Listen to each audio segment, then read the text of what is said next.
This is Luis Villegas and you're watching PBA Draft Room. Napapansin po namin na 88% ng aming viewers ay di pa nakasubscribe.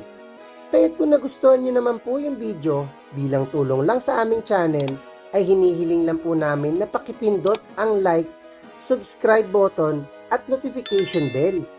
Maraming salamat mga ka-Draft Room! Welcome back po mga ka-Draft Room.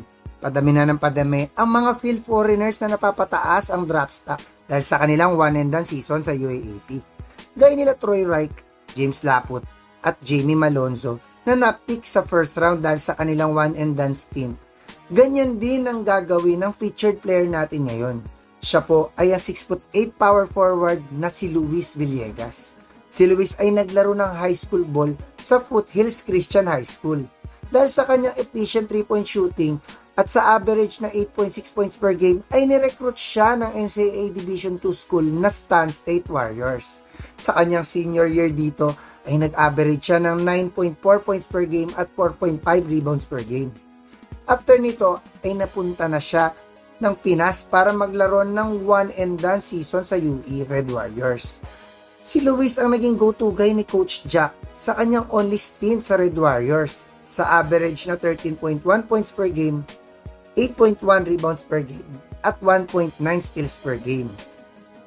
At malaki ang inimprove ng UE sa standings ng UAAP from winless ng season 84 to 5 wins sa season 85.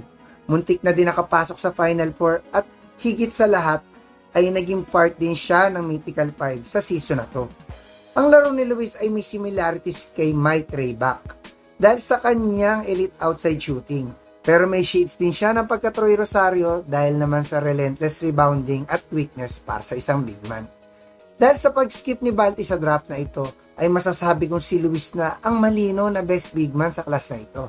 Kaya't once mag-start na ang PBA draft, ay talagang malabo na hindi siya makuha sa top 3 ng class na ito.